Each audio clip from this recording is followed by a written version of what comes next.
কানাডার নির্বাচনে ইমিগ্রেশন একটা মেজর ফ্যাক্টর। জাস্টিন ট্রুডো যখন প্রথমবার কানাডার প্রধানমন্ত্রী হিসেবে নির্বাচিত হন, সেই সময় কিন্তু তাকে মেজরিটি যারা ভোট দিয়েছিল সবার প্রত্যাশা ছিল ইমিগ্রেশন সিস্টেমটাকে আরও ডেভেলপ করা, লিবারাল করা এবং সেটার মাধ্যমে কানাডাকে আরও উন্নততম কান্ট্রিতে পরিণত করা। তো সেই প্রক্রিয়াতে তিনি যে উদ্যোগগুলো গ্রহণ করেছিলেন, সেখানে লিবারাল হতে গিয়ে অনেকটা বলা চলে বেশি লিবারাল তিনি হয়ে ফেলেছেন, যার কারণে বিগত সময়গুলিতে বিশেষ করে 2023-24 সালে কানাডার যে ইমিগ্রেশন সিস্টেম এবং ইমিগ্র্যান্টদের আনার সংখ্যা, সেটার কারণে অনেকগুলো সেক্টরে মিসম্যানেজমেন্টের একটা প্রভাব আমরা দেখতে পেরেছি। তো সাম্প্রতিক সময়ে একটি গুরুত্বপূর্ণ ডিপার্টমেন্টের রিসার্চ রিপোর্ট নিয়ে মূলত আমরা আজকে কথা বলবো, যেটি খুব গুরুত্বপূর্ণ একটা ফ্যাক্টর। তো কানাডা এবং পৃথিবীর বিভিন্ন প্রান্ত থেকে যারা আজকের আলোচনাটি শুনতেছেন, আজকের আলোচনাটি টোটালি একটি তথ্যভিত্তিক আলোচনা, যেটি সার্ভে রিপোর্ট এবং রিসার্চ রিপোর্টের আলোকে সাজানো। তো বুঝতে পারতেছেন, যেহেতু সামনে নির্বাচন, এই রিপোর্টগুলো, এই তথ্যগুলো কিন্তু নির্বাচনকে যেমনটি না প্রভাবিত করবে, সেই সাথে কানাডার আগামী বছরের বা আগামী সময়গুলোতে, আগামী 3 বছরের যেই আপনার ইমিগ্রেশন নিয়ে পরিকল্পনা, সেটাকেও ব্যাপকভাবে প্রভাবিত করবে। যেহেতু ইমিগ্রেশনকে আপনার কানাডার জন্য পজিটিভলি উপস্থাপন করেই জাস্টিন ট্রুডো প্রধানমন্ত্রী হয়েছিলেন, সেই বিষয়টিতে অনেকটা লেজে গোবরের অবস্থা হওয়ার কারণে এইটিকে কোন পর্যায়ে তিনি নিয়ে যাবেন সামনের বছরে, সেটা একটা দেখার বিষয়। তো যাই হোক, আনুষঙ্গিক কথা বলার সময় কম। Annual study finds support for immigration has dropped for second year in a row. তো যে কথাটি বলতেছিলাম সেটা হচ্ছে কানাডিয়ান রিসার্চ এজেন্সি, যেটি হচ্ছে ইনভাইরনিক্স ইনস্টিটিউট, তাদের একটি অ্যানুয়াল রিপোর্ট পাবলিশ হয়েছে। সেখানে তারা অনেক গুরুত্বপূর্ণ তথ্য পাবলিশ করেছেন। সেখানে দেখা যাচ্ছে যে support for high levels of immigration in Canada has dropped to its lowest level in 25 years. থাম্বনেইলে যে বিষয়টি আপনারা দেখেছেন, সেটি দেখে হয়তো অনেকে আমাদের আলোচনা শুনতে এন্ট্রি করেছেন আজকের এই আলোচনায়।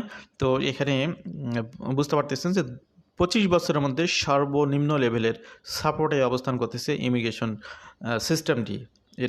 এই সাপোর্টটি হচ্ছে কানাডার জেনারেল পিপলদের, এবং এই সাপোর্টটা কিন্তু একটা ম্যাটার করে, যেহেতু সামনে নির্বাচন। কারণ অন্য বছরগুলিতে এটা তেমন একটা ম্যাটার করতো না। তো নির্বাচন যেহেতু এখানে ভোটাভুটির একটা বিষয়, এখানে পাবলিক সেন্টিমেন্ট নিয়ে খেলার বিষয়, বা সেটিকে নিজেদের পক্ষে উইন করার জন্যে সবগুলো পক্ষই চেষ্টা করবে, সেই জায়গাতে কানাডার বর্তমান প্রধানমন্ত্রী জাস্টিন ট্রুডো, তাকেও বিষয়গুলিকে অবশ্যই অবলম্বনে নিতে হবে। তো এখানে যে তথ্যগুলো পাওয়া গেছে, সেটা দেখা যাচ্ছে যে এখানে 2023 এবং 24 সালের সাথে অনেকগুলো তথ্য আগের তথ্যের সাথে এখানে কম্পেয়ার করা হয়েছে। This year data found that 6 in 10 Canadians believe that Canada accepts too many immigrants compared with 4 in 10 in 2023। তো 2023 সালে যেখানে দেখতে পাচ্ছেন যে 10 জনের মধ্যে 4 জন ব্যক্তি মনে করতো যে কানাডাতে যে ইমিগ্রেশন সিস্টেম বা যে হারে ইমিগ্রান্ট আনা হচ্ছে সেটি অধিক মাত্রায়, অর্থাৎ 10 জনের মধ্যে 4 জন হলে 40%। তো এখন দেখা যাচ্ছে যে সেখানে এই ডাটাতে 10 জনের মধ্যে 6 জন ব্যক্তি এই আওয়াজটি তুলতেছেন যে অনেক বেশি হারে ইমিগ্রান্ট আনা হচ্ছে। তার মানে ইমিগ্রান্টদের সংখ্যা কমানোটা জরুরি, যেহেতু 10 জনের মধ্যে 60% ব্যক্তিরাই এটাকে সাপোর্ট করতেছেন না, এবং সামনে যেহেতু নির্বাচন, সুতরাং এটা অত্যন্ত গুরুত্বপূর্ণ একটা issue. The 2024 result represents a 14% point increase in negative sentiments around immigration levels nationally, and demonstrate the lowest level of support for high levels of immigration since 1989। তো 1998 সালের পর থেকে সর্বনিম্ন সাপোর্ট পাচ্ছে ইমিগ্রেশনের এই বিষয়টি, সুতরাং খুবই গুরুত্বপূর্ণ একটা ম্যাটার। এখানে আরও কিছু তথ্য আপনারা দেখতে পাচ্ছেন। The past 2 years have been a dramatic change from 2022 report which found support for immigration was at an all time high following কোভিড-19 প্যান্ডেমিক। তো কোভিড-19 পরে কিন্তু এই ইমিগ্রেশন সেক্টরটাকে ডেভেলপ করার জন্যে, বাহির থেকে লোক আনার জন্যে ব্যাপক একটা সাপোর্ট বেড়ে গিয়েছিল ট্রুডো গভর্নমেন্টের। যেটা 2022 সালে হয়েছিল, কিন্তু বর্তমান সময়ে এসে বিষয়টি রিভার্স হয়ে গেছে। কী কারণে?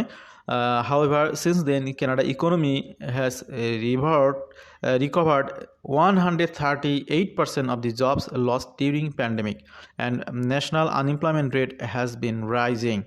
তো এখানে বুঝতে পারতেছেন যে একটা সময় মনে হচ্ছিল যে বিভিন্ন প্রতিষ্ঠানে লোক পাওয়া যাচ্ছে না। প্রথমত কোভিডের কারণে অনেক চাকরি হারিয়েছেন, এবার কোভিড রিকভারির সময় আবার লোক পাওয়া যাচ্ছিল না, তখন অনেক গণহারে লোক এন্ট্রি করানো হয়েছে, অনেক সুবিধা দেওয়া হয়েছে। এখন দেখা যাচ্ছে যে এটি আপনার 138% হয়ে গেছে, যেটা রিকোয়ারমেন্ট থেকেও বেশি হয়ে যাচ্ছে। এর ফলে কি হচ্ছে, আনএমপ্লয়মেন্ট রেট অনেক বেড়ে গেছে। This has been a contributing factor to many recent changes in Canada's immigration system. তো এই সমস্ত কারণেই ইমিগ্রেশন সিস্টেমে যে আপনারা দেখতে পেয়েছেন যে সাম্প্রতিক সময় ইন্টারন্যাশনাল স্টুডেন্টদের জন্য একটি ক্যাপ করা হয়েছে, এবং এই 1 নভেম্বর যে ঘোষণাটি আসতে যাচ্ছে সেখানে টেম্পোরারি রেসিডেন্টের জন্য একটি প্রথমবারের মতো কানাডার ইতিহাসে প্রথমবারের মতো একটি লেভেল প্ল্যান যে সেখানে পাবলিশ করা হবে। The Environics survey is based on over 2000 phone interview with Canadians over the age of 18।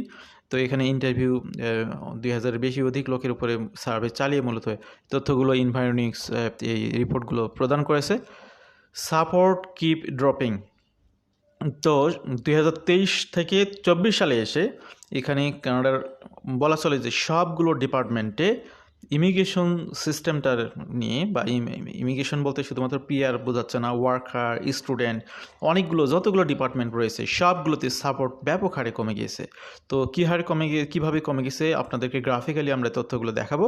তার আগে এখানে কিছু তথ্য আপনাদেরকে একটু পড়ে শোনাই, প্লাস গ্রাফিক্যালি আপনাদেরকে দেখানো হবে। In the report, support for immigration was noticeably low among respondent in the prairie Province. Prairie Province বলতে এখানে ম্যানিটোবা, সাসকাচুয়ান, অ্যালবার্টা এগুলোকে বোঝায়। সেগুলোতেও সাপোর্ট অনেক কমে গেছে। When asked if there was too much immigration in Canada, 63 of respondents from Alberta and 68 of those in both Manitoba and Saskatchewan agreed.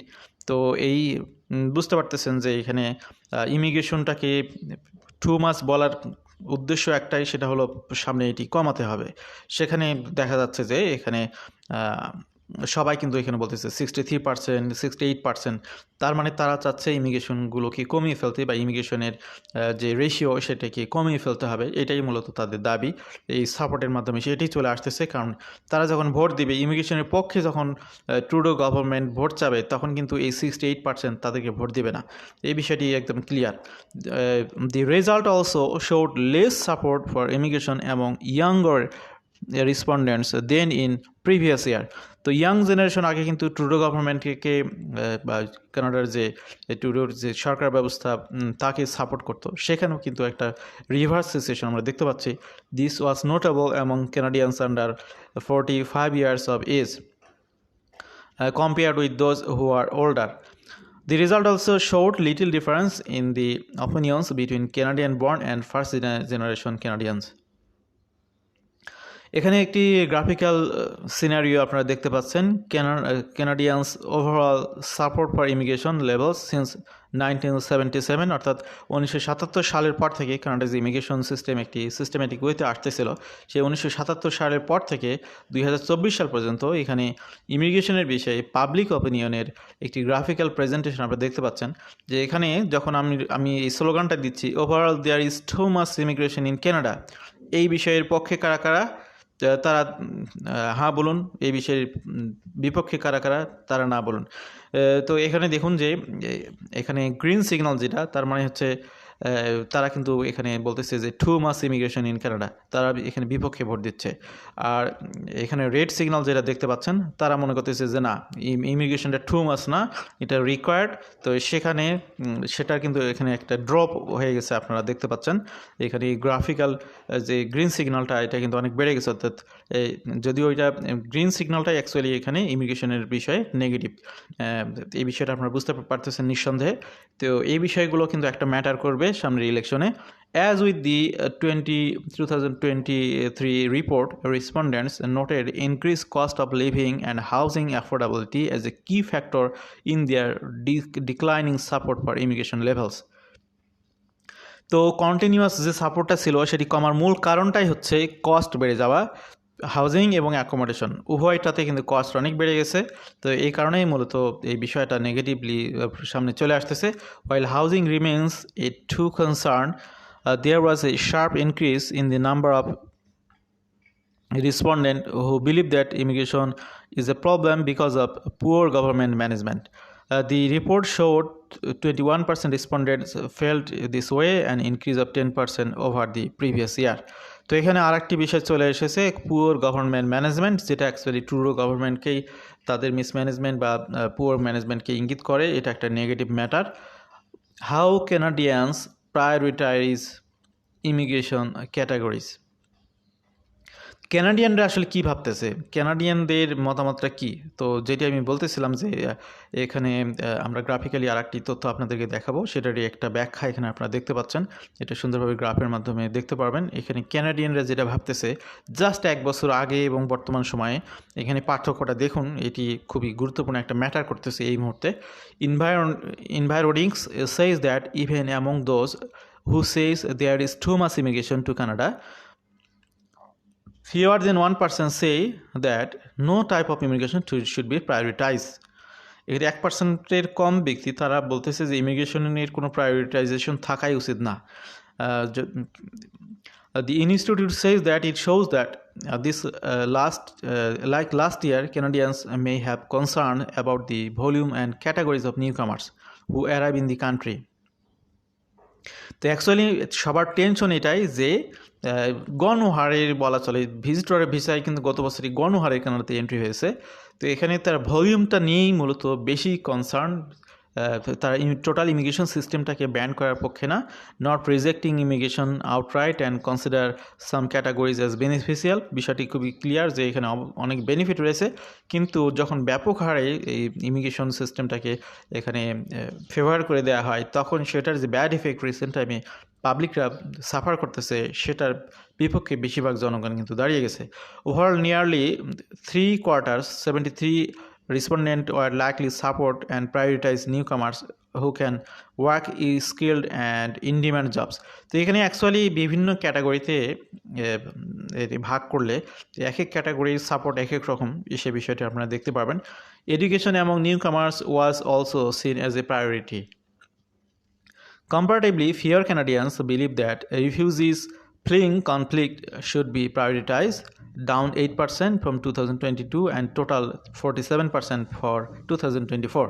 তো রিফিউজিদের সাপোর্টটা এখানে 8% কমে গেছে আগের তুলনায়। There is even less support for prioritising the immigration of family members of current resident. This is showed only 33% Canadians support this kind of immigration at current levels. তো যারা কানাডার সিটিজেন কিংবা পিআর হোল্ডার, তাদের যে family member, তাদেরকে এখানে আপনার আনার জন্য যে প্রোগ্রামগুলো রয়েছে সেটার মাধ্যমে কনভার্ট করার যে সিস্টেম, সেটিকেও মাত্র 33% সাপোর্ট এখানে করতেছে। 67% ব্যক্তিরা 67% ব্যক্তিরা এখানে সাপোর্ট করতেছে না বিষয়টা। Once again the decline in support of prioritizing family reunification was strongest in the Prairies. Support level for low-skilled workers coming to Canada for the short term are widely unchanged from 2023's result.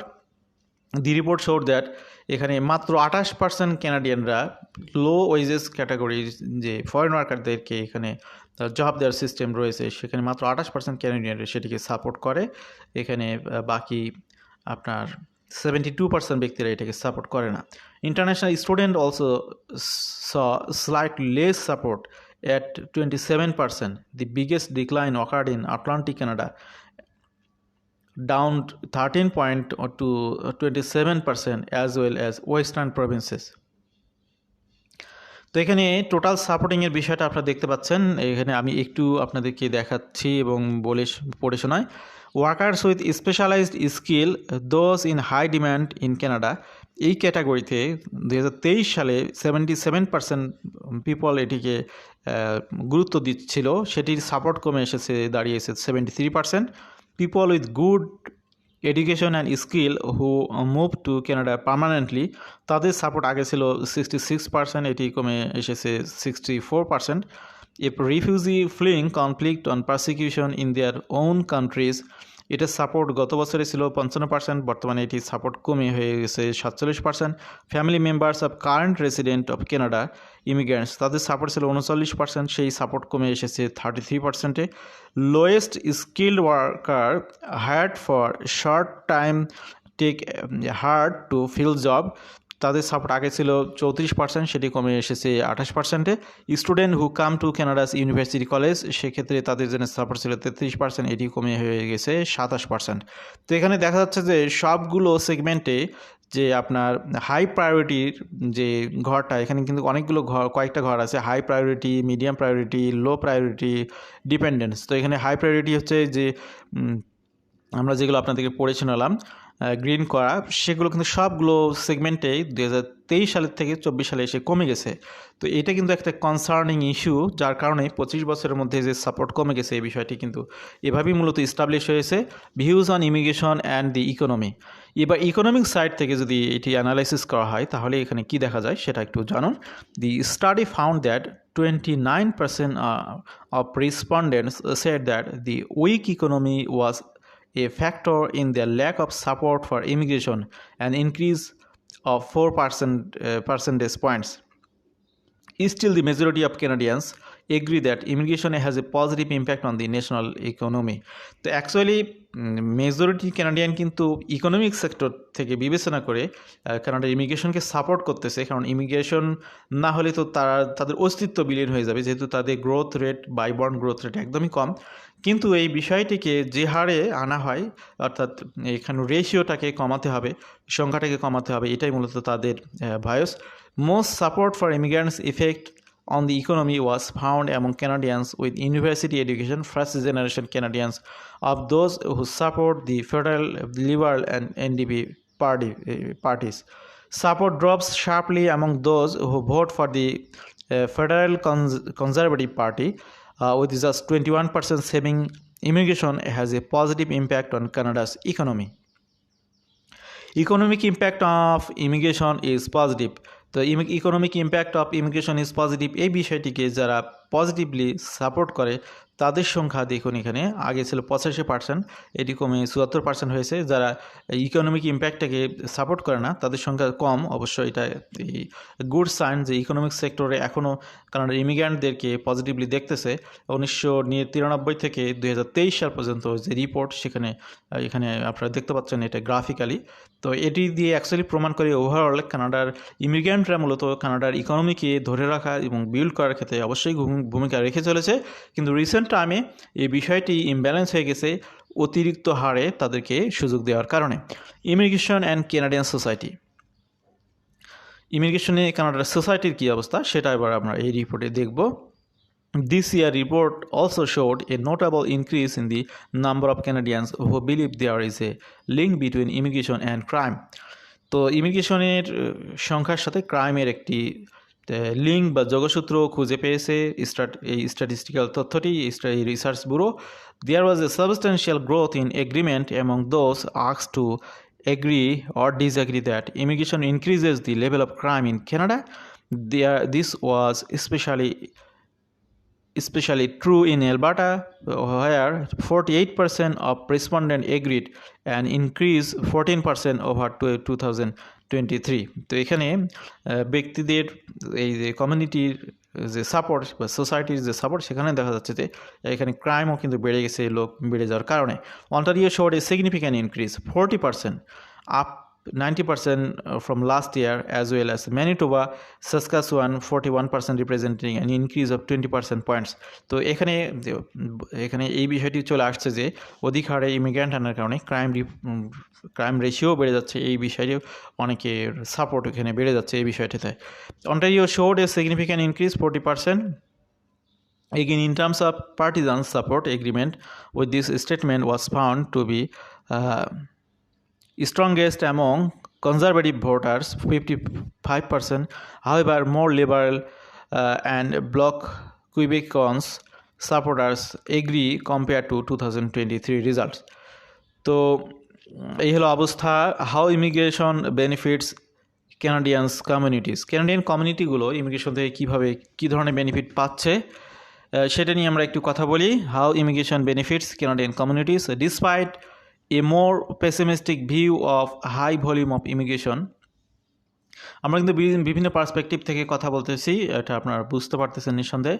Despite more pessimistic view high level of immigration, Environics notes that on balance Canadians value immigrants in their communities for their contributions.